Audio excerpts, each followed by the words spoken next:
chat popped out, so I'm just like waiting to mute the stream. Hello, everybody. We are live and welcome to Shannon Q. I am exceptionally excited about this stream today because I never get to talk with other people from the field, who studied psychology. And today I get to talk to two people who studied psychology, and I'm pumped. I can't wait. I'm super excited. And they're people that I am a fan of, and I consume both of their content. And I know that you guys are going to be really, really excited to meet them as well. And their links are in the description, but I'm going to give them an opportunity to introduce themselves. We're going to have just kind of a general conversation today about the psychology of ideology. I'm also going to kind of push my own agenda in here because something made me mad, and I'm gonna make everybody talk about that first as an icebreaker. But we'll get to that. We'll get to that. Stay tuned. So before we do that, it's important that you guys meet these two amazing humans that we are going to be having a discussion with today. So I will start with Cass. Tell everybody who you are and where they can find you. Hi, I'm Cass. I have a YouTube channel linked in the description, but I think it's like Cass Eris YT. If you search that, you should get me. I've got a cognitive psychology PhD, and mostly focused on how people learn information and intention and stuff, but have interest in other areas of psychology, especially related to like mental health or other applied areas, sort of like that. And yeah, also happen to be an atheist. Samesies. And you have the best series on the 12 Rules for Life book that is Yeah, on all of YouTube by that far. is ongoing fun dissection process of Jordan B. Peterson's 12 Rules for Life and the Antidote to Chaos, blah, blah, blah, blah, blah. Um, Not so much science in there as I was hoping. Can't be beat. Everybody should go watch it. Everybody should go watch it. And we have a newcomer entering the arena, and I'm pumped that I got to know her and that I found her channel and that she is here today. Autumn, tell everybody who you are and where they can find you. Yeah, the feelings are mutual, by the way. But like Shannon said, I have a new YouTube channel. I also use psychology, but I use developmental and social psychology to look at beliefs. For the most part, my most recent two videos, not so much. But for the most part, I'm going to use my child development degree to look at beliefs and how we come to the conclusions we come to and stuff like that. So Yeah, and which is one of the things that I think is so much needed in these forums. Before I go to the tweet that I wanted to show everybody, do you guys find, and this might just be a pet peeve of mine before I started my channel, that I feel as though most people in this sphere, on both the theist and the atheist and agnostic, whatever side, there seems to be this really hard focus on, let's say, biology and evolutionary science, and then philosophy. And then there's a bunch of armchair psychology, but nobody's really focused on the psychology of why we believe what we do, how we come to beliefs, why we retain beliefs. And the people that do talk about it sometimes talk about it in a fashion that if you studied the field, you think to yourself, oh no, no, no, no, no, no, no, no, no, no. Do you guys find that at all? Like that's why I'm so glad you guys are here, because I think it's an important component of this conversation that is drastically lacking. Yeah, I think. Go ahead. So someday I'm going to continue on a series I've been working on with that sort of topic. Mm-hmm. And digging up research for that. It seems like a fair number of researchers are coming at it from like the why are people religious, where is religiosity in the brain, that sort of thing, from either like an evo psych perspective of this had to have evolved for some reason, for some way, and we've got to find it, or like there is God and trying to find it in the brain kind of ruins the magic almost. Yeah. So yeah, it's been interesting trying to dig up papers on that. Yeah. What do you think, Autumn, before we go on? Oh, I was just gonna say I haven't come across that so much from atheists. I haven't seen a whole lot of like atheist activists talk about psychology besides Drew of genetically modified Yeah, skeptic. who has a degree? Uh, Yeah, yeah, yeah. so besides him, I haven't, and he does a great job with it. Hmm. But I haven't seen a whole lot of atheists talk about psychology, which is why I started my channel, and then I found you and Cass now. So, but I will say that it has been frustrating to see like pastors use it as a part of their message and totally misrepresent studies to kind of back up what they're saying. So, Yeah, it's intensely frustrating to me. So, I, you guys, I don't know if you've watched my channel that much. I know Autumn just discovered that I existed, and Cass is she's way smarter than me, so she doesn't need to watch my thing. So, so I cover a lot of Christian counseling, and I'm gonna preface this by saying, because I get it all the time, that, there are Christians and theists of all ilks who are therapists and counselors and well qualified, who do a fantastic and wonderful job. And just being a Christian doesn't make you a bad counselor, psychologist, psychiatrist, whatever. But there's an entire field of people, and I wouldn't even call them a field. There's an entire group of people that start organizations that are Christian counseling organizations that it seems to be their job to misrepresent the fields of psychology, psychiatry, and neuroscience in general in order to kind of push their religious agenda and usurp those fields as legitimate alternatives for people who are seeking mental health advice or some sort of therapy or assistance or even medical treatment. And one of them just so happens to be one of the ones that is the bane of my existence, which is the American Certified Biblical Counseling Association, ACBC, tweeted just before we went live. And I, in the group chat that we had, said, can we just please talk about this for a second? Because one, casted an entire, I can't remember if it was a video or a series of videos on Freud, because it was a while ago that I Video. watched it. It was just the one Video. video? Okay. Yeah. And so casted in a whole video on it. And Autumn and I have had this conversation actually in a live chat on another stream about our opinions on Freud. But this is something that happens all the time. So you guys won't be able to see it. So I'm going to read it, but it will be displayed on the screen for the audience to see it. So I'm going to put it up now. So it says, Freud taught that what was repressed into the unconscious is virtually immortal. In his view, you are your past and you'll never be anything more. Where in Christ, you are who you will be, and you will never be who you were, and that is hope. So I wrote back, there are utterly no contemporary psychologists, neuroscientists, or psychiatrists who would hold this defunct perception of episodic memory encoding, and you must know that if you proclaim familiarity with the field. But it's something that I find all the time, people who are in the religious realm that seem to want to be able to push themselves or their organization as an alternative to legitimate psychiatric or psychological or counseling help, seem to represent Freud as he invented psychology, is the god of psychology and psychiatry and counseling, and that we all just defer to his ideas, and those are the only ideas that have ever existed. So what do you guys think? They didn't even get Freud right. No. It's like part of the idea of psychoanalytic therapy is to dig up that shit that's buried in your mind. Hopefully we can curse.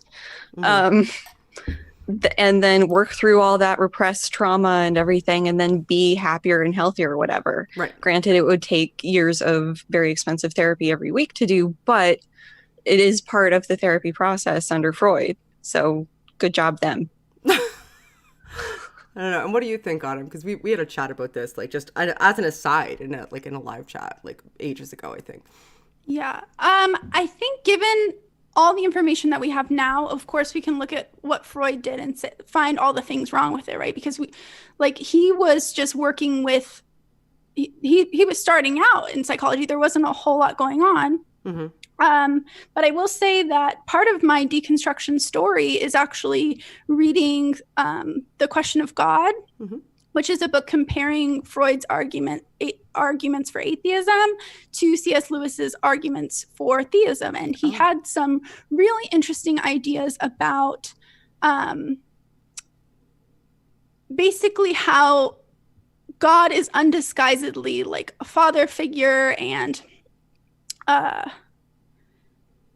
he relates that to the primary caregiver and how a primary caregiver meets our needs. And then we kind of idealized this ultimate being that could meet our needs. And that's where like our perception of God comes from. So I think he had some really brilliant, yes, he was wrong about a lot of things. Like I could name a few weird things he came up with that he was definitely wrong about, but he had some good ideas too. And I think you can't just point to all the places that somebody's wrong and say that that's their whole view, you know?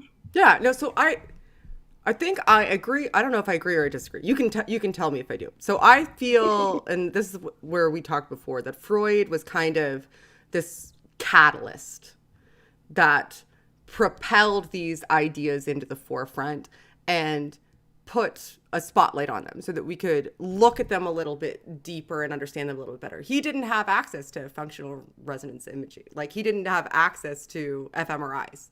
So he didn't know what components of the neuroanatomy were activated or inactivated or how they function with each other. He couldn't do what we do now and was essentially reliant upon his inductive reasoning, self-report, and just this constant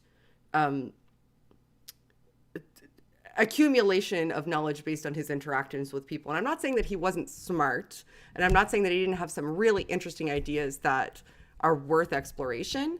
But what frustrates me is when people who know next to nothing about any of these fields present Freud or even misrepresent Freud as though he is all of these fields combined. And we talked about this beforehand too, that there's very distinct differences between psychoanalytics, which is a field that still exists, that comes from Freud, psychology, which is a multifaceted field. There's three of us here that all studied psychology and studied different aspects of psychology: developmental, cognitive, but cognitive communication theory and perception and how it interfaces with communication theory.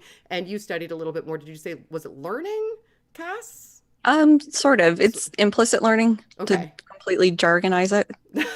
Learning without intent. Learning without intent. Oh, okay, there you go. So psychology covers its own gamut. And then there's therapeutic fields of psychology, for example, too. And we talked about that before. People instantly, as soon as you say psychologist, they assume that you're some sort of therapist, which isn't necessarily the case. And there's psychology or psychiatry, which is more the medical side. And then there's counseling. And people tend to lump them all together, especially in these fields, present them as the one thing, and then throw up some shitty Freud comment and act as though that's representative of all of these multifaceted fields. And that's frustrating to me. Yeah. And also bringing in recovered memories, which is questionable at best, at least in the cognitive literature. Right. So not the best look. Right. Well, because when you look at, I was talking about this the other day. I promise we'll get onto the topic eventually, but mostly I'm just interested.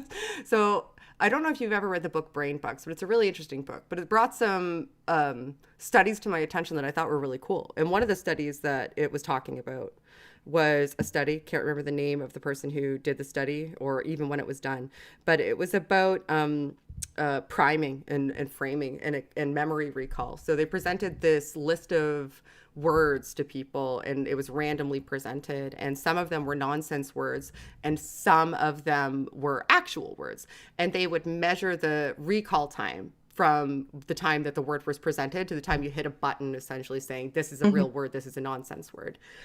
And it effectively kind of proved that memories are stored in these affiliated nodes, because if you presented the word bread, for example, in isolation and amongst nonsense words or even other non-affiliated words, it would take about the same average time for somebody to hit the button to identify it as a word. But if it was immediately preceded or proceeded by butter, you would be very, very quick in order to identify if you said bread first, it would be like 0.4 seconds, and then butter after would be like 0.2 seconds. Whereas if either one of them was in isolation, it would be about the average, which would show you that those memories are stored in nodes, affiliated nodes, cognitively, and in your neuroanatomy. Yeah. Right, exactly. So that you would recall them together.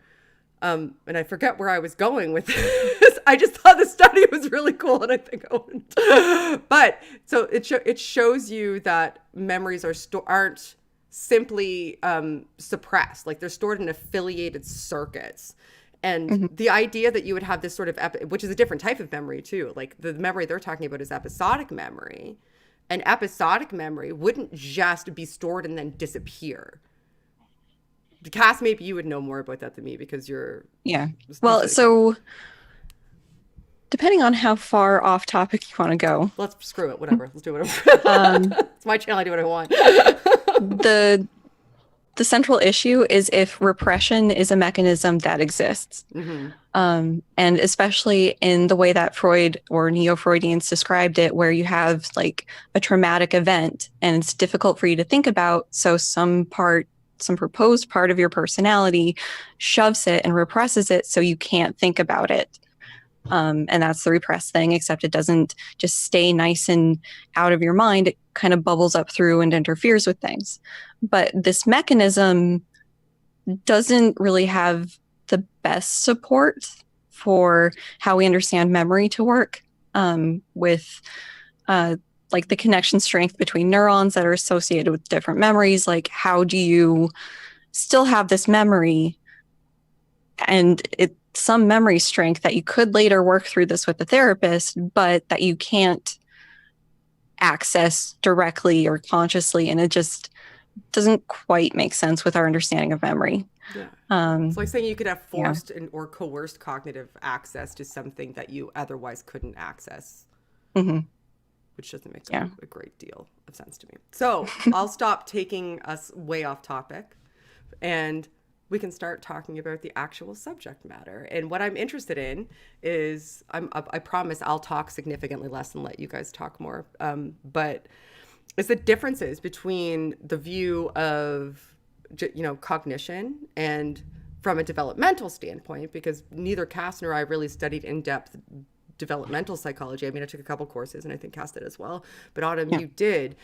So the psychology of ideology, which I think is something that's really interesting, how we come about beliefs and the difference between acquiring a belief when you're younger and when you're an adult, and if they're more difficult to untangle or more difficult to acquire when you're older, and based on when. So I will start with Autumn because I feel like Cass and I monopolize absolutely the cognitive psychologists always monopolize the conversation. So what would you think, Autumn?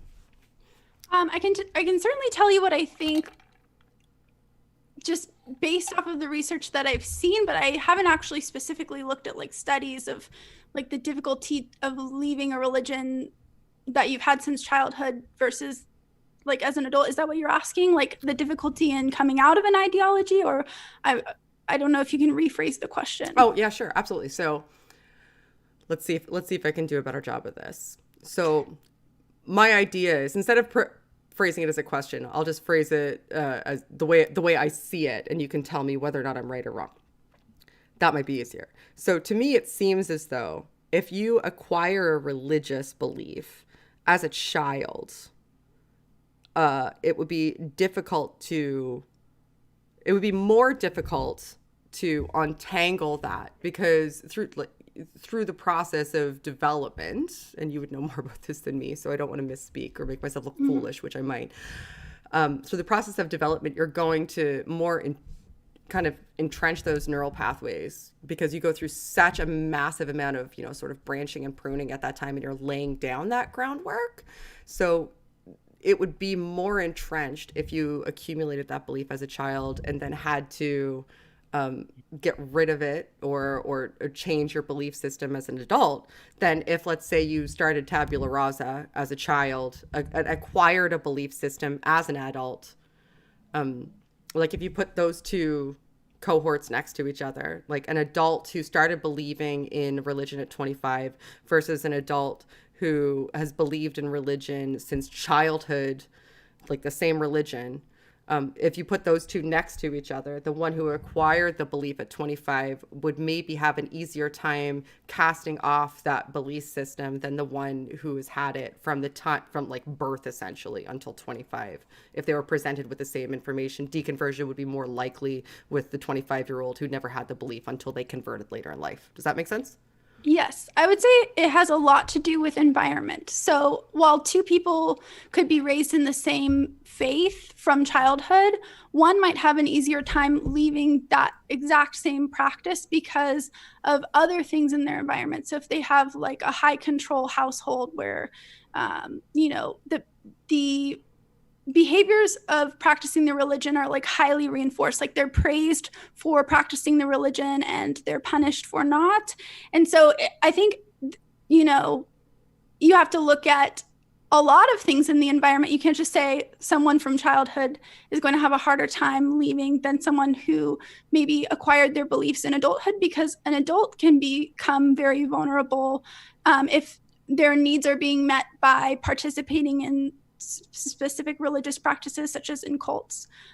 So if I would say, especially if their basic needs are depend on them practicing these beliefs like externally and internally, then I would say that the difficulty has more to do with the environment than maybe the length of time that they've had those beliefs. That's my opinion. Okay, so that's interesting to me because, like I said, I didn't study development, but looking at, I studied a fair bit of neuroanatomy. And so thinking about, how our belief systems and our ways of thought kind of get laid down physically in the brain, it would seem to me, and I could be wrong about this, because what you said about external reinforcement makes a great deal, and needs being met makes a great deal of sense. That if you were younger and started having those pathways kind of laid down early on, they become pretty strongly entrenched. Whereas if you like let's say didn't have them, but maybe I'm wrong. I could be, because go ahead. Yeah, so I would say it would become strongly entrenched based on how highly you were maybe praised for let's say like praying at the dinner table, like, oh, you did such a good job, and then scolded for questioning God's authority. Like I think that even in those early stages, it has to do with like how much reinforcement versus punishment. Even in those early stages, like, yeah, I think it has more to do with the amount of control instead of just the belief being around in their early development.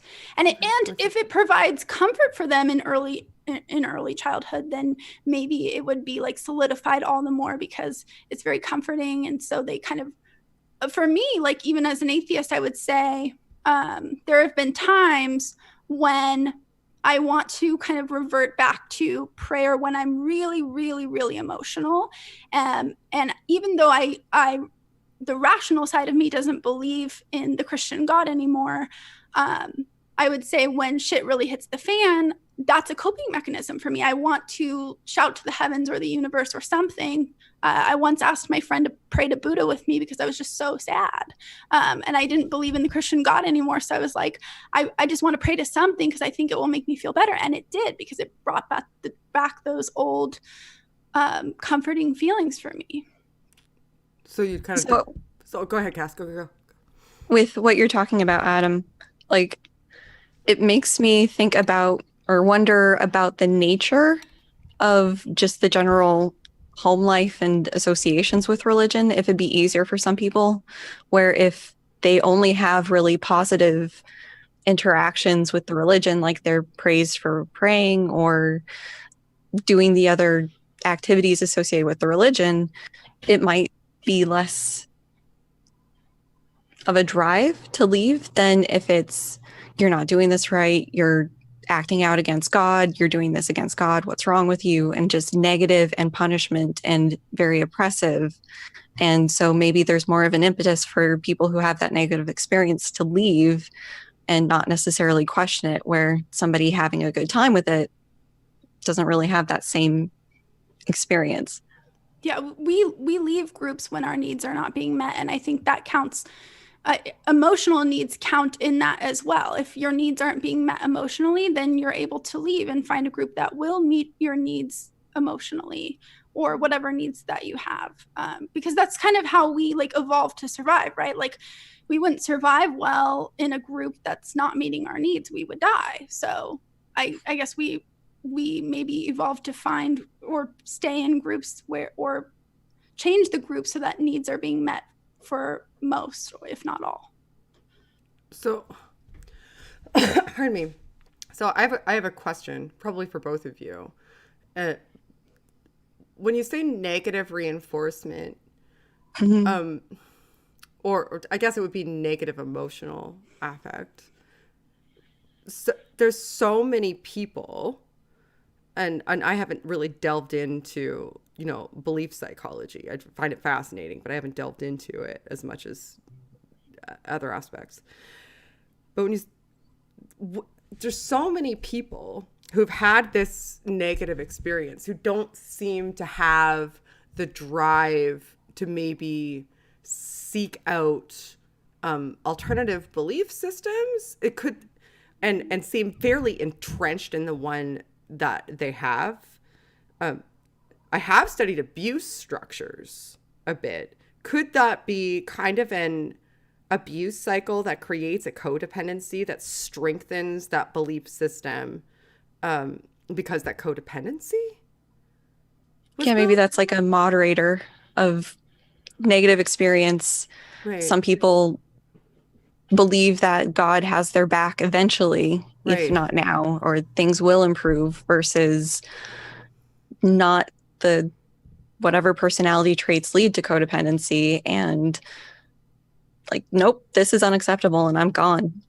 Right. Well, it's kind of like when someone gets in a relationship with someone who has like narcissistic personality disorder. Right. Yeah. A lot of times they'll stay in that relationship because in the beginning, when they're love bombed, they're told all these wonderful things. And so when that darker side comes out, they are like, well, if I just behave the right way, I can get that initial love bombing person back, because that's what I was promised. That's what I was told. And I feel like sometimes God looks the exact same way. It's like in some scriptures, it's like God's just like lavishing you with love. And then, and other scriptures don't look the same at all. And so you kind of stick with the religion for the aspects, maybe, excuse me, you might stick with the religion for the aspects that are positive to you and put up with the bullshit to get back to that place where you felt really good.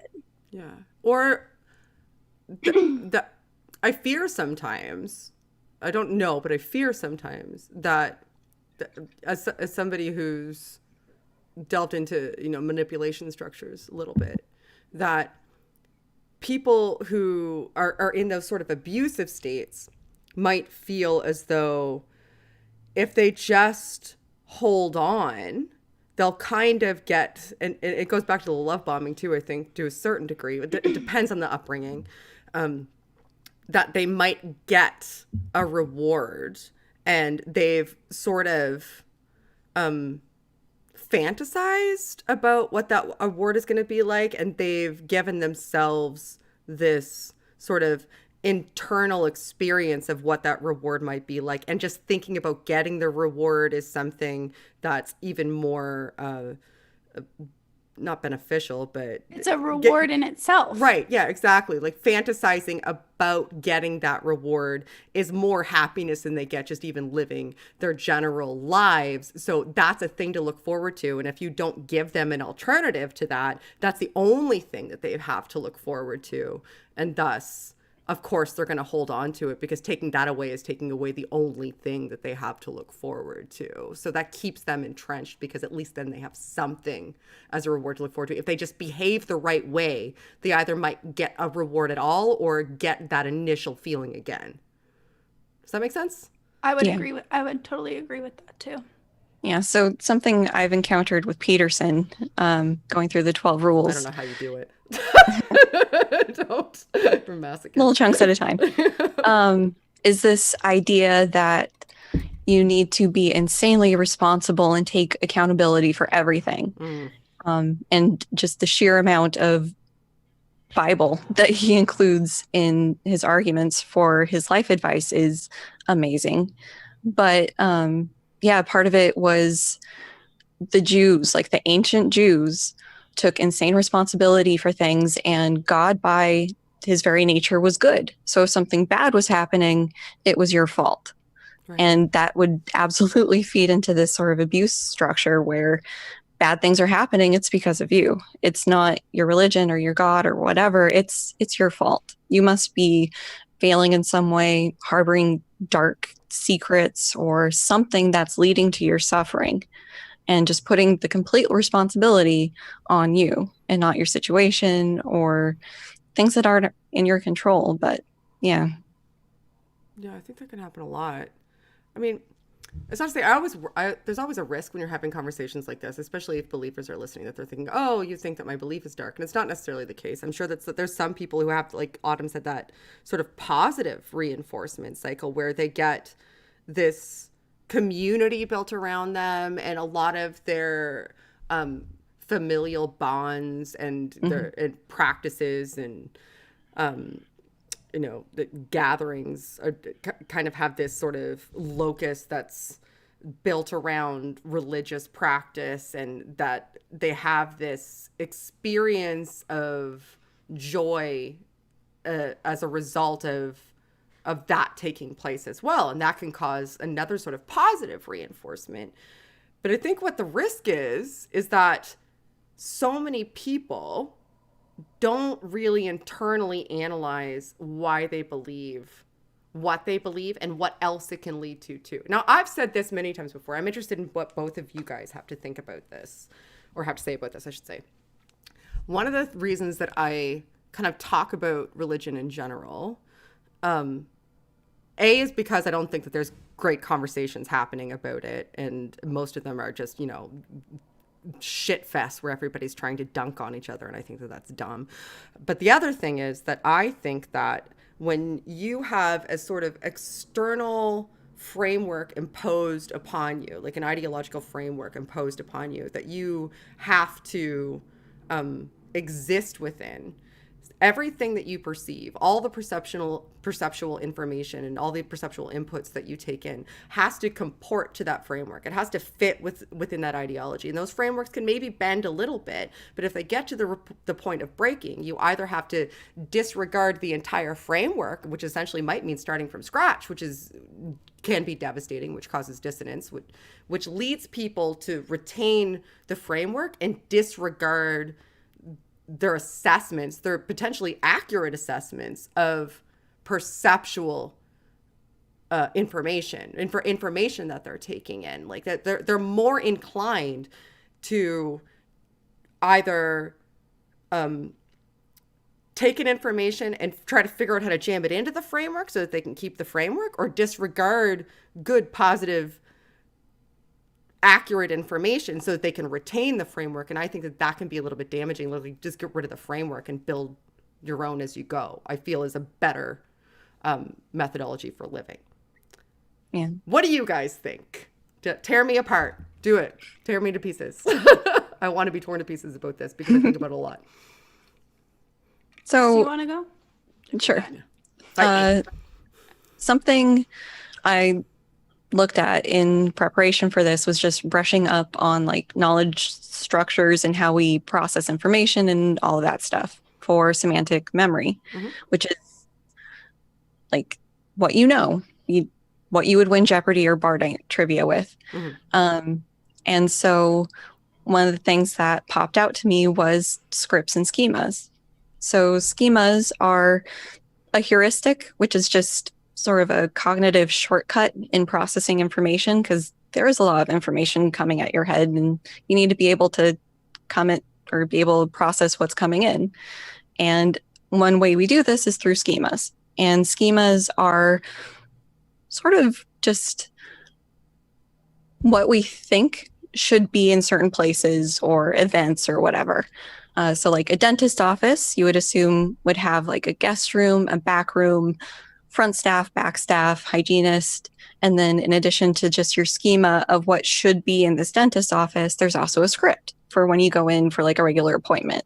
You come in, you check in, you go in the back. Dentist might say hi, hygienist does their thing, dentist comes by and like, yeah, you're fine, or you have a cavity or whatever, and then leaves, and that's the script. And so with schemas, we tend to remember things that are in line with whatever schema we have.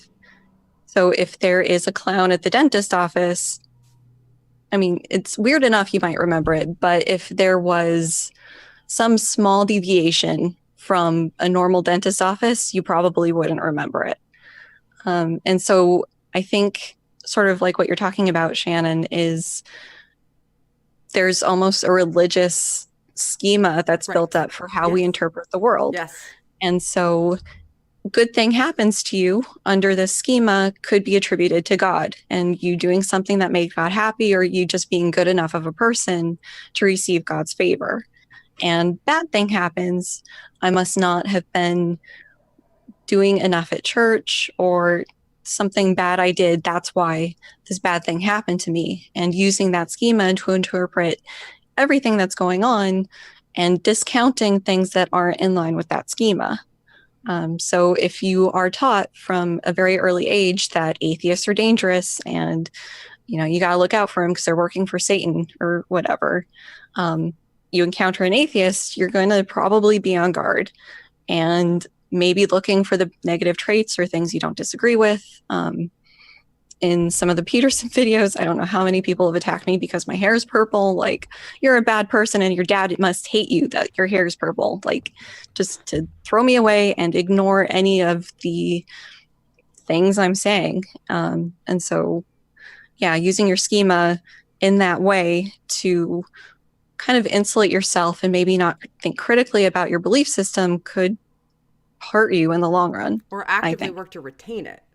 Yeah, I think is what I fear, is that it becomes so important. Like that specific schema, like my schema about the dentist office, for example. If I go into the dentist office and there's a clown there, I'm not going to be like, whoa, what does my life mean now? I'm just going to be like, that's really weird. Like I'll probably remember it, but it'll just be odd. I mean, I guess it depends on how you feel about clowns. Some people may be more traumatized than I would be, but this schema is something that is all-encompassing, and it's laid down young, which is where I think Autumn will come in here with development. It's like it's laid down really young, and it's the lens through which, whether you realize it or not, you're viewing and assessing everything. It all needs to comport to it, all needs to fit into it, and if something doesn't, you're not going to look at it necessarily critically and objectively. You're going to look at it, measure it against the schema that you have about religious beliefs in general. And you did a wonderful job explaining them, Cass. Thank you. You're so much more articulate than me here. And likely it'll cause some sort of dissonance that will either result in you moderately changing the schema, if that's even allowable, depending on the religious belief, or disregarding the information entirely and not accepting it.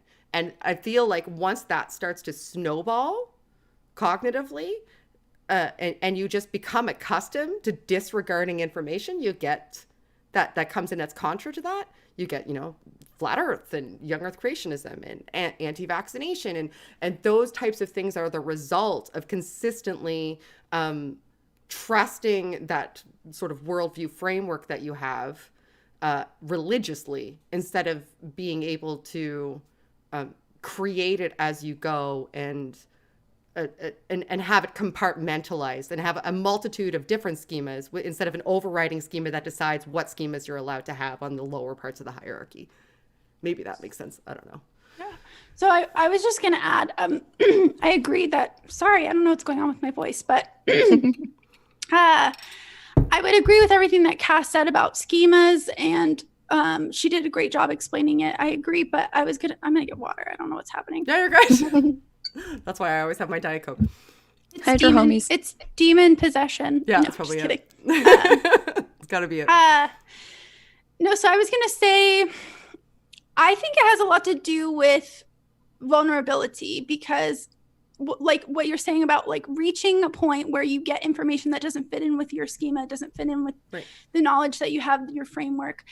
I would say you're able to accept new information if you can feel safe, but if it doesn't feel safe, then you're going to revert back to what feels safe, because at the end of the day, our brains would rather us protect us than us have, like, it sounds bad, but like I don't think our brains necessarily prefer like truth over being safe, you know? You're right. So I would agree. That was another reason why I started my channel, was because I thought maybe if I offered people some tools that I've discovered in order to process life and cope instead of the faith of my childhood, and maybe if people had something in place of the faith of their childhood, then it would be easier to transition and progress towards what I think are the better tools that we have now. So I think in exploring new tools, you can see that it's safe to come out of those beliefs more. But if you don't have anything in place of it, if you don't have anything to offer anyone in place of what they already have, and you just say it's wrong and you just make them feel vulnerable, then that counts as punishment. It's like, you're just making me feel bad and you're not offering me any comfort in the place of telling me that I'm wrong. And I don't think that's a good way to move people out of false beliefs. Super good point. Cass, do you have anything to add before I run my dumb mouth again? I think the tricky thing is also with the schemas, or whatever we want to call it, that kids are brought up with the religions, is, you know, the fear of consequences eternal. Mm-hmm. Like, you do the wrong things, you're going to go to hell and burn forever. Like, that is a huge incentive to not leave. And even toying with like Pascal's wager, where like, well, maybe there is a God or there isn't. Wouldn't it be safer to just hedge your bets and go along with things? That can be really uncomfortable for people to face, that, you know, if they don't feel that things are right for them in whatever religious belief they have and whatever experiences they're having that they're questioning, but there's that fear of, if I get this wrong, like, I'm fucked, just forever and ever fucked. I could see that causing people to kind of take the safer, more comfortable answer and not push it too hard. So even ignoring the existential dread portion of it, when you deconvert from a religion, you're not even just giving up that, you know, eternal possible salvation, you know, I guess depending on the religion that you're in, you're likely giving up on a portion of your social community, which I think is a huge component of retention strategies, you know, even subconscious retention strategies, is this desire. We do not like drastic changes in our lives. We do not like it. We don't. Even if it means potentially long-term, you know, betterment, or, you know, a difference in perception that's going to cause us to have better assessment strategies or be more objective, you know, whatever the case may be. And I don't think that everybody should, you know, deconvert or whatever. So some people are fine, but it definitely is a component of why people retain, I think, because it's a definite punishment that you would get, you know, having to figure out how to reconstruct all of the relationships in your life that were initially constructed around, or a huge component of them were engaging in belief-related activities. Mm-hmm. I don't know. Do you guys think I'm way off there? I don't think it's Nope. No? Okay. Yay! Big agreement festival. All right. So we've been talking for about 45 minutes, and it's quite kind of an organic stop. So if you guys can at Shannon Q or super chat, so that I can see the questions. We will take questions because I'm sure you guys have questions for people. I already have a couple of super chats. But I know there's a little bit of lag between me saying that in the stream. So I want to give both of you guys an opportunity. And again, at Shannon Q, guys, because I won't see them. I'm not really good at moderating the chat. So why don't you guys tell me why each of you, well, Autumn, you kind of spoke about it a little bit. Why don't you guys tell me why each of you started the channel and how you relate to this overall dialogue. I'm interested in how dialogues around this subject matter go.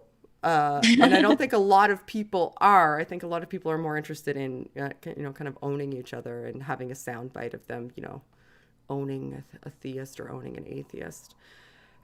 So that was kind of my motivation. What was your guys' motivation to kind of be public about the fact that you were atheists and start channels that had a psychological leaning? And I'll start with Autumn this time. Who's over here? Autumn, Oh, okay. You go first. All right, I wasn't expecting that. Sorry. I would say, I feel like, okay, so yes, I just do like debate. Like part of it is just enjoyment. I started my channel because I enjoy talking about this stuff. I enjoy, like, I say I enjoy philosophy, and that like it scares me to say that on the internet where there are some like really intense philosophers who are really good at what they do, because I just think it's cool. I just think it's fun to think about and be like, oh yeah. But so part of it is just that I enjoy this stuff. I have always been fascinated by the origins and the purpose of life. So that's part of it. But then I think also on the other end of it, I just really want to take care of people. Like I'm secretly trying to take care of my subscribers because I guess that's like the teacher in me. I just want to offer people things that made me feel good and helped me cope with like going through the religious deconstruction process and going through life, I guess. Cool. Those are all really good reasons. What about you, Cass? What do you think? So my YouTube channel is born out of many things. I'm one half of a dual academic thing. My husband has a PhD in physics. I've got PhD in psychology, and trying to make that work and finding out that a cognitive psychology PhD wouldn't go as far in Silicon Valley as I thought it would. So yeah, let's try this YouTube thing. I got good reviews as an adjunct professor, which was a fun adventure in itself that I never want to do again. And just talking about things that are interesting to me and improving visibility of different voices. And so most of what I want to talk about is experimental psych related and cognitive psychology, perception, all of that, and just get that out from somebody who has some training in it. And also talk about mental health experiences. So talking about like my bipolar or anxiety and how that's impacted things, and atheism. I have a couple of videos where I talk about like what the losing religion process was like for me, which wasn't as dramatic or traumatic as it was for some people, because I wasn't brought up very religiously, so it wasn't a lot of social ties and everything to lose. But also just weird things that have happened. Like it impacted a job search once with a very not good advisor. Because at that point I was an atheist, and it didn't feel appropriate applying to religious universities where part of their honor code is a statement about honoring God. Like ethically, I can't do this. Like, yes, I would rather not have a job than lie to the people who are going to be employing me. But yeah, so just talking about the science of some things and also sharing personal experiences. And yeah, some of them have resonated with people and been helpful. So that's nice. I love both of your channels. Okay, before we take questions, I would be foolish if I didn't bring this up, because the most controversial video I've ever put on my channel, I'm not sure if either of you have seen it, and if you haven't, it doesn't really matter because the question will stand on its own. It's almost better. Is I made an entire video, including academic resources and citations that I thought it was pretty good, about why religious belief is not a mental illness. And I got, holy shit, I have talked about just about every controversial subject matter you can talk about on this channel, and I have never, ever received the hate mail and pushback that I received from posting that video. So since I have two other, psychologists here to have a conversation with me about it, who can critique me, and you're open to do so, I would like to get your opinions on that statement. Is religious belief a form of mental illness? Who wants to weigh in first? I'll go first. Open your email. Go ahead, Autumn. Just get ready. Don't open Twitter right away. No. Yes, I agree. It's not, we base our beliefs off of the information that we're given. And if you're given the information of this is the truth, then it would be only natural that you would interpret reality given those beliefs, that your beliefs would inform your actions.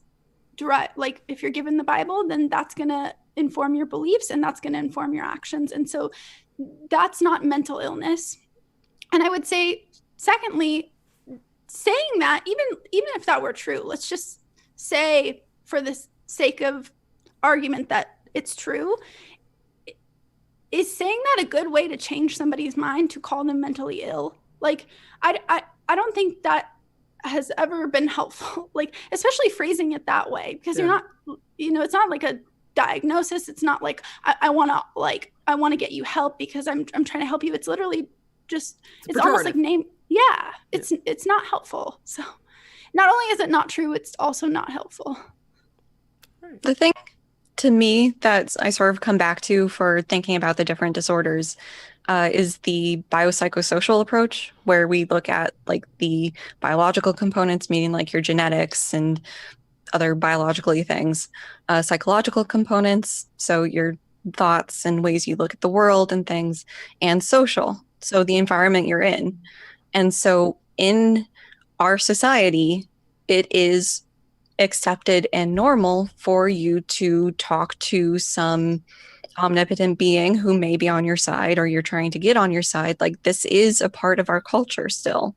And so it's not a weird thing where you're hearing voices or thinking you're talking to somebody who's not there. It's still part of all our culture. Maybe a couple hundred years down the road, if religiosity continues to decline, it might become more so to the point where it is the minority who's doing this. And even then, there would need to be discomfort or deviancy, or that's not the right word. There needs to be just bad things associated with this happening to the person, where it's costing them jobs or it's causing them distress, having this belief system. And that doesn't really seem to be the case for most of the people who are religious and happy with it. So it doesn't really fit our definition for a mental illness or psychological disorder at this point. Yeah, it doesn't fit any of them. One of the things that people fall back on, then I'll get off of this, sorry, but the thing that people, I think I did a decent job, and I even addressed this in the video, but it seems like people just can't come to grasp it, is that they feel as though prayer or feeling as though you have some sort of communication with a God is delusion. It fits the definition of delusion, but it actually doesn't. And there's so many reasons, but it could. That's where it becomes this sort of weird area where there are instances where you perceive that you have this sort of direct channel with a God, for example, and are having this two-way communication, where that it could fit into the definition of delusion. But just the sort of colloquial sense where what I think people do is sort of misattribute a component of their existing internal monologue and assign it the designation of God. Like, we kind of talk to ourselves in our head. A lot of us do. I mean, I do. Like, when I'm thinking things out, I'm thinking things out in some senses verbally. And like, I may not be articulating it the same way that I would articulate it to you, because I'm, you know, sort of speaking my own internal language that I understand. But if I was primed from a very young age to have this framework built around my cognition, that I am very likely to be able to pray, and a portion of what I hear back in my head is maybe going to be attributed to God, there's a chance that I might make this sort of attribution error where I think this portion of my internal monologue may or may not be at some point in time, and other points not, you know, possibly, you know, God influencing that component of my internal monologue. And I don't think that that's delusional. I just think that it's wrong. I just think that it's a mistake. It's a way of misinterpreting an internal monologue. And one of the things that I said in my video is, you know, if being wrong about an idea makes you delusional, or gives you, or means is indicative of you having some sort of psychiatric disorder, then having a psychiatric disorder is just the human condition, because we're all wrong about things all day, every day. I don't know. But Yeah, I actually just talked about this in my video that I published like last night.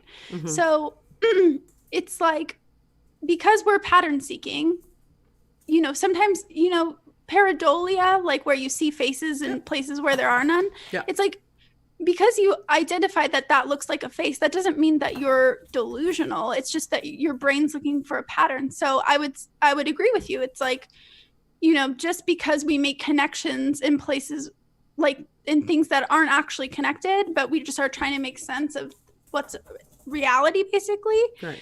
It doesn't, I wouldn't say it's delusional, but it's hard to explain. It could be, because it's risky territory. I don't know. What do you think, Cass? Before then we have like a billion questions just came in. So. Go ahead. So I also did a video at one point where I surveyed part of Reddit for religious experiences that they had for atheists and non-atheists, because a friend of mine, who I've talked about on my channel, so relevant for my channel, because she shared her experience leaving a narcissistic, well, probably narcissistic abuser, and just sharing what she went through and what the process was like and all of that.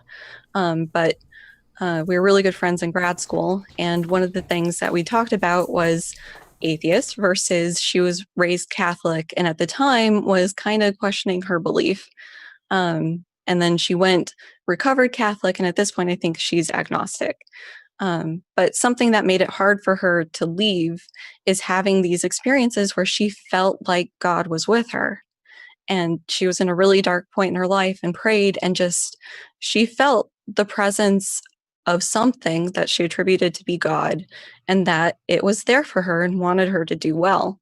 And just having those experiences made it more difficult for her to leave. And the data I got, it was a very small sampling from all of Reddit, but it was interesting that a fair number, because I assumed, because I'd never had an experience like this, I assumed that that sort of thing would anchor people into their beliefs, but I actually found a fair number of atheists who had had experiences like that, and it was a deeply meaningful experience for them at the time. But some years later, after they'd lost their religiosity, they were able to reinterpret it as, you know, they were really stressed out, and maybe they were sleep deprived, or in some cases on DMT, and they had this experience, and it, because of the context it came in, it had these religious overtones, but later on, you know, it was just their brain doing things. So yeah, actually, that fits in with the first question really well. So we can continue on, which is from Genetically Modified Skeptic. Hi, Drew. Said, I got here late, but has anybody spoken about their reconceptualization of spiritual experience after receiving an education in psychology? And that process can be life-changing. So absolutely. I think that's kind of what Cass was just talking about. Do you have any? Well, and also, oh, go ahead, Cass. Yeah, go ahead. Sorry. No, go ahead. Part of, so as I said, I wasn't terribly brought up religiously. By the time I was in undergrad, I was kind of loosely spiritual and thought, you know, there would be something after. It was just a vague, nebulous thing that could be interpreted different ways under different religions. But the thing that sort of broke it for me was learning about just how much you can change and your personality can change after brain damage. So if you lose a huge chunk of your frontal lobe just right in the front, you can become more irritable, more difficult to deal with as a person, more impulsive, just really change and become a kind of crummy person. And I couldn't reconcile how somebody who could be a good person before the brain damage and then basically a bad person after the brain damage, like, what does that mean for their soul? Does their soul change? And yeah, Phineas Gage. Yeah, Phineas Gage did that to me and like, does their soul have to pay for like their later actions because of the brain damage, or because it wasn't their fault they would get in even though they were doing bad things? And what does that mean for like all the different like things related to antisocial personality disorder, the sorts of things that they can get up to? Like, what does this all mean? And it just sort of fell away of like, we are our brains and there is no soul and this is all we've got. And it just sort of was an uncomfortable couple months, but that's what I settled on. Oh, now you've talked about the soul, and I feel like I could keep you guys here for hours to talk about that. Autumn, go ahead. I could talk about the soul. Yeah, it's like my pet thing I love to talk about. Yeah, so that was actually, I had a similar experience with my deconstruction. Like, it was slower for me because I would like learn things about psychology, about the brain, but I was still like so deeply rooted in like my church, like, you know, in my environment. And so anytime that I had those kind of revelations, I would like stick my head back in the sand, you know? So for me, it was slower, but I was having the same kind of thing, especially with looking at sociology too. It's like, there are parts of the US that have higher crime. And I was like, well, why would crime vary based on location? Like I was like, you know, if morality has to do with like your relationship with God, that's what I thought. It had to do with the condition of your soul. Why would crime be, you know, higher in certain cities and, you know, all these other factors come into play. But then I had an answer to Drew's question too that I like forgot because I got sidetracked listening to Cass. Sorry. Yeah, no, that's okay. The soul thing was a huge linchpin for me. Like when Cass talked about frontal lobe damage, immediately Phineas Gage came to mind. And one of the reasons is because when I was in first year psychology, I think it was like intro to psychology, when they showed Phineas Gage. And I was like, what do you mean? I was like, but he can't, he's, what? You can't, no, that doesn't make any sense. There's no way that you could just remove a component of his brain. He could still be alive and not be him anymore. Obviously, like, something happened. Like there's no way that it was just his brain, because, you know, we're our soul. I had severe issues with that, and I was still a Christian at that point in time. And then going through actual visual process mapping messed me up really, really bad, because I studied visual process mapping. And once I realized that we aren't just, you know, on a 1-to-1 ratio perceiving reality, that our brains are creating reality for us, and that there's no way like a soul can do that's when it really started to unravel for me. Once I realized that everything that we see, all of the digital stimulus, is upside down, backwards, filled with holes. And not only is it filled with holes, we have all these little floaties in our vitreous and aqueous humor in our eyes, and the rods and cones in the back of our eyes, and the cones in our fovea, which are responsible for our color vision, are only just like the size of the top of a pinhead in the fovea, which isn't even fully centralized based on where our the light comes into our eyes, because there's a huge optic nerve in our way that causes a blind spot that you can see, and that until it gets to our occipital lobe, after it goes through the optic chiasm, because it's also backwards and has to be unified, only then does our brain tell us what it thinks we saw. So all of our perceptions of reality aren't reality. They are what our brain constructs and convinces us reality must be. And once I realized that, and that my brain had that kind of power, and if I had to create what I think the world is for me,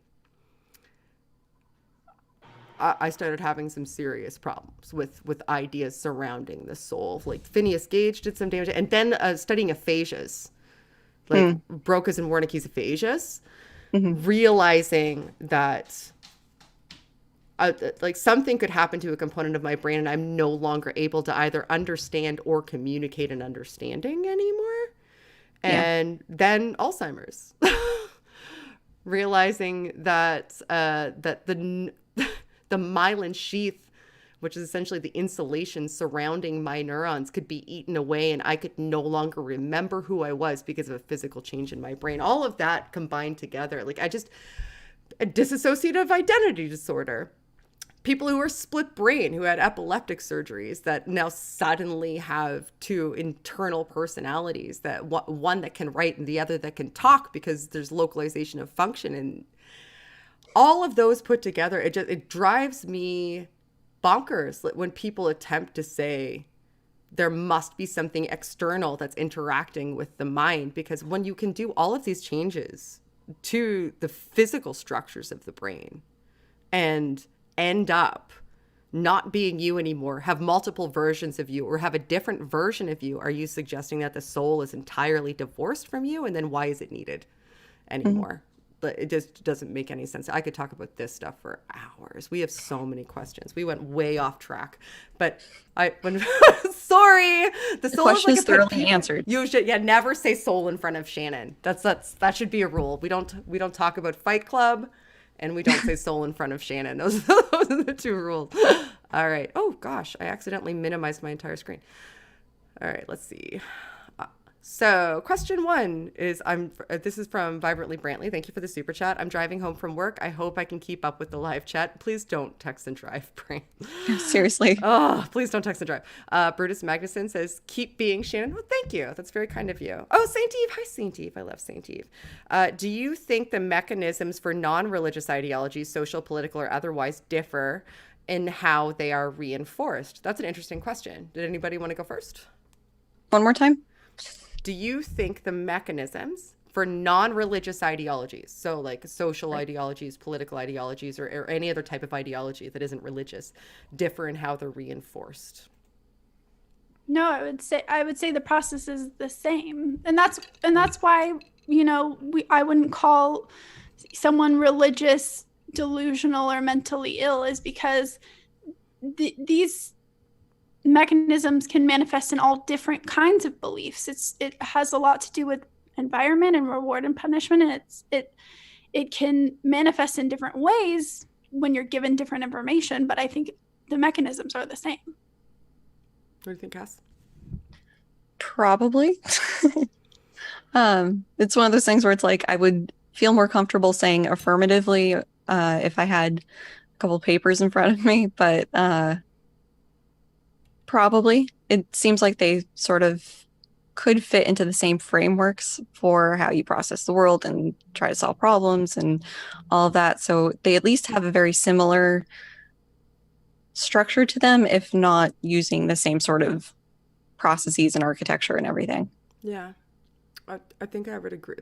When you look at how people accumulate information and sort of build out the schemas that we were talking about, through perception and reinforcement, I think that acquiring them happens in a similar fashion, but I wouldn't go so far as to say retention occurs similarly, because I just really feel like, from an external perspective, you guys correct me if I'm wrong, there is far more social, societal pressure to adhere to at least some form of religious belief than there is to adhere to any one individual ideology. And I think that that's a differentiator to me. And there's less eternal sort of existential crisis weighing on you either to acquire or shirk off any other sort of ideology. So I think the stakes might be higher when it comes to religious ideology, and the pressures might be greater, but the systems for accumulating or acquiring, those beliefs would be the same as acquiring any other belief. Do you guys think I'm off base there? Anything? Well, I think that is definitely true for our culture, but in other cultures where there's Fair. a strong emphasis on like the state or the state leaders, like the emphasis That's fair. for like the political ideology would be much higher, like North Korea, Sure. where you need to adhere and there's severe consequences for your family if you don't. So Totally fair. yeah. I appreciate the critique. That's actually fair. That's something that I should think about more when I'm saying things out loud. So thank you. Okay. What do you think, Autumn? Yeah, I would agree with Cass. I think, yeah, and in other countries where religion isn't as expected of you, you know, like we're in America or I'm in America. You're not even in America. I'm not in America.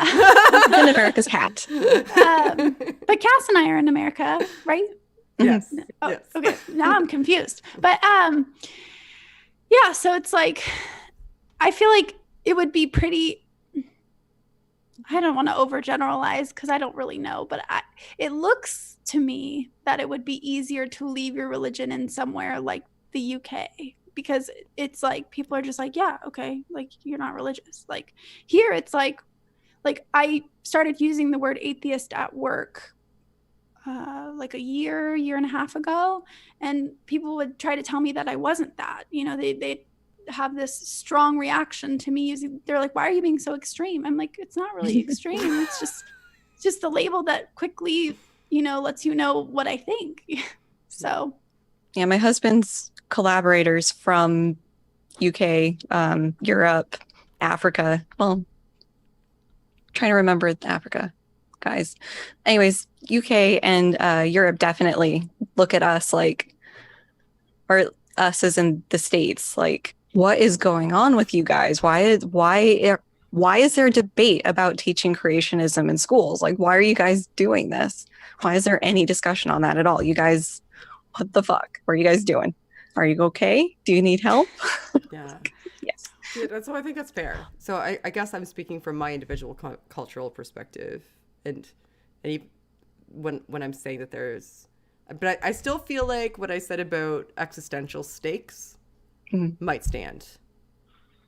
Do you guys feel like I'm off base? the health thing, Fair. yeah, the health thing, is that what you're talking about? Like, no, the existential stakes, like your eternal life stakes. Like if you feel as though retention of self in some form is possible for an extended period of time, for a period of time that exceeds your corporal life, your physical life on Earth, that alleviates certain forms of dread that we have regarding facing our mortality.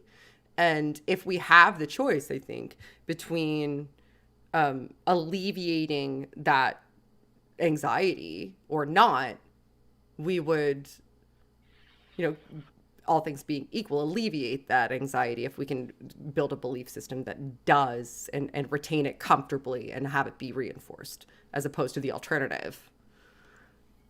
I don't know. Yeah. I would say for me, I guess I'll just speak for myself. It was more, I think the wanting self-preservation, wanting to not go to hell was strong. Like that desire was stronger than actually maybe the desire to go to heaven. So avoiding punishment.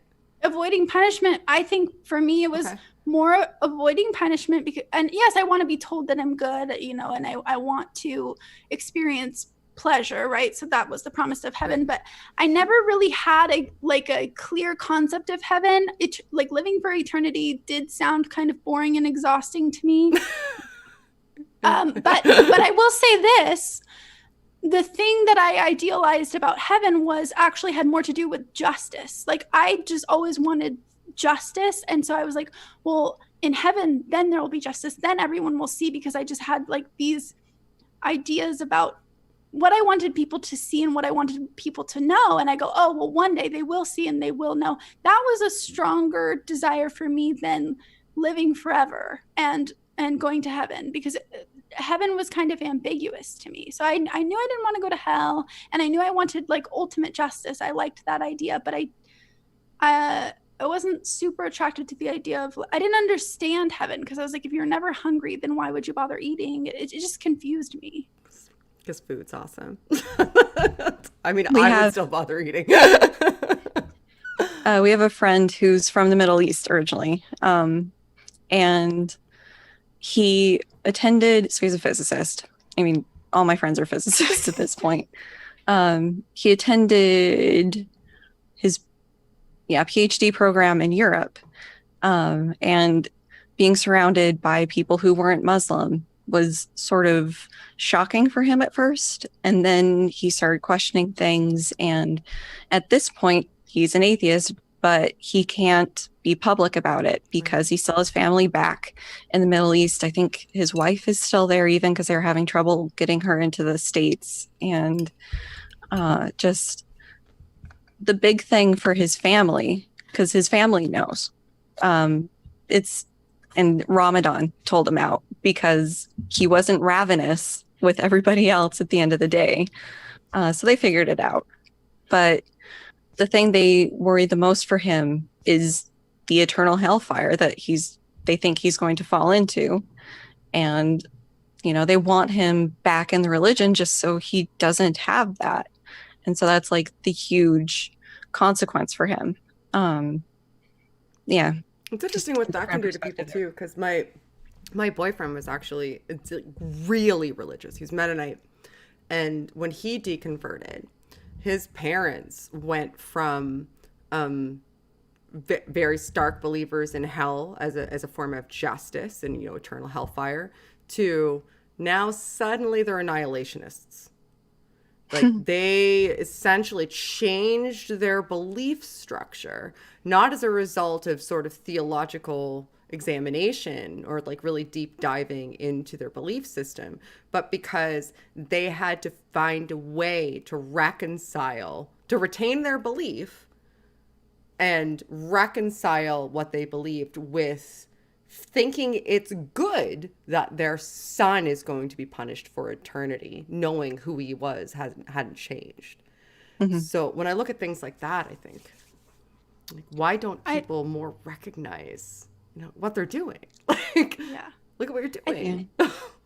I think that's what progressive Christianity is, honestly. I think that's people wanting to keep the faith that they had before and be comfortable, but also adapt to new ideas and introduce new ideas. So they're just going to reinterpret scripture or reinterpret maybe how they think about biblical inerrancy so that they can have both.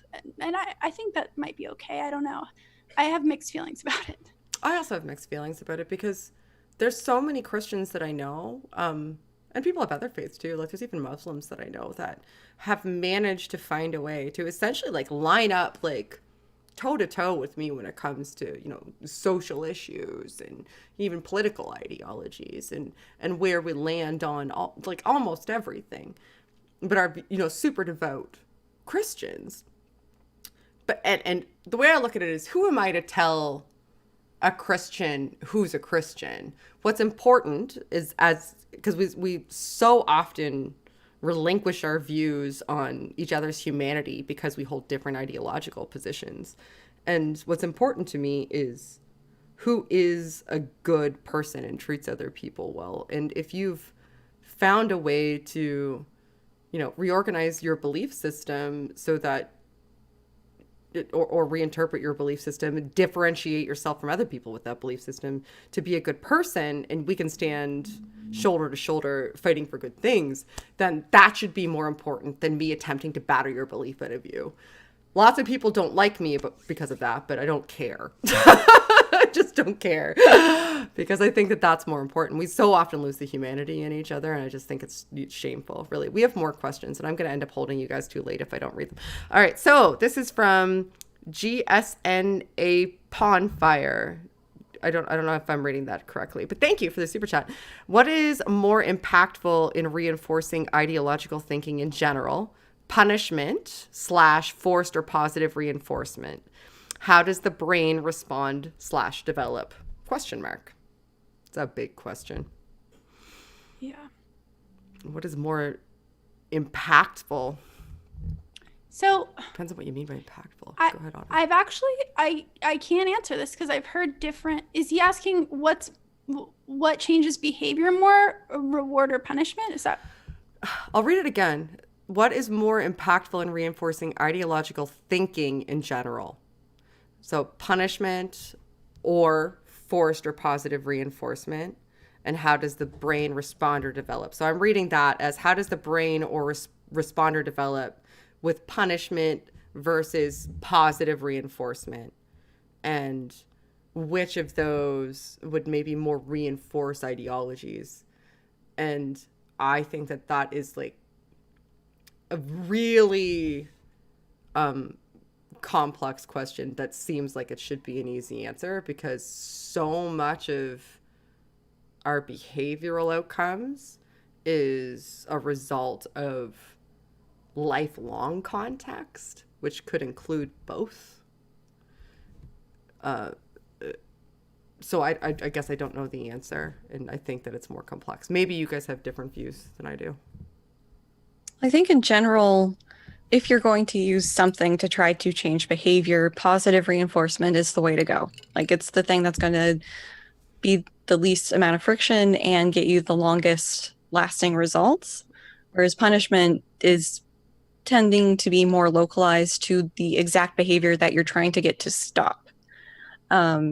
So in general, I would say that probably positive reinforcement will get you more bang for your buck, but yeah, doing that in a bigger scale of like trying to change people's ideologies it's a bit beyond just the simple lab setting of rats and levers. So, and I also don't like it as much too, because I don't think that like trying to figure out how to manipulate people into a specific ideological mindset.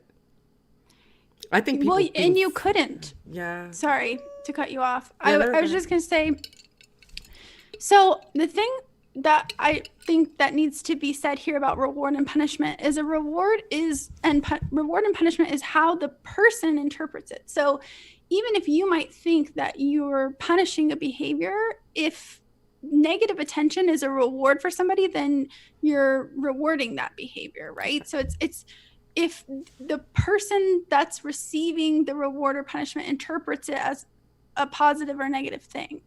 I hope I'm making sense. And so when it comes to ideology, it's like you could, let's say you were trying to punish the person for having the ideology or for their religious practice. If what's going on in their head is stronger than whatever stimulus you're throwing at them, then it's not going to be a punishment. So does that make sense? Like it has to do with how the person interprets the information, whether it's a reward or punishment. You can't just manipulate somebody into believing a certain way, because there's that internal dialogue too. Yeah, to a certain degree to me.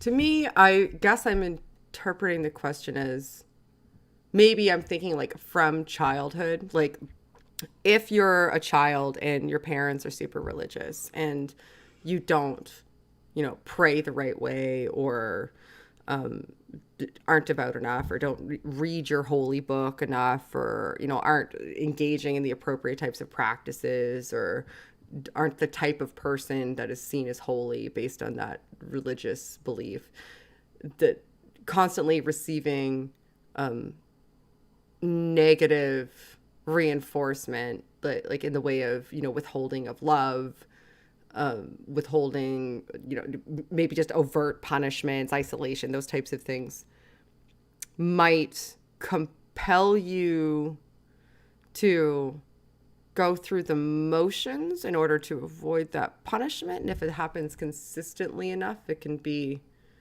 become a form of like that codependency that I mentioned earlier, where you need any kind of reinforcement. But I guess I'm looking at it through the lens of abuse cycles, so, which was a bit extreme. And I just went on a tangent. I'm just thinking out loud. That's not beneficial to anybody. Do you guys have anything else? Do you guys have anything? I've kept you. We're at almost an hour and a half mark, and I promised you guys that I wouldn't keep you much longer than that. So do you guys have anything else to add before we go? I hope you guys enjoyed being here chatting with me. I really, really enjoyed it. Absolutely. Yeah. This was really fun. Yeah, thank you. This is really cool. It was nice for me to be able to chat with people who were so much smarter than me. Not that I've routinely talked to people who are significantly smarter than me, but smarter than me in the field that I love so much. So thank you. I'm so glad that you guys were here with me. And just in case anybody tuned in late, I want to give both of you an opportunity to just quickly recount who you are and where they can find you. And this time I will start with Cass. I can't remember who I started with last time, but I'll start with Cass. Cass, go ahead.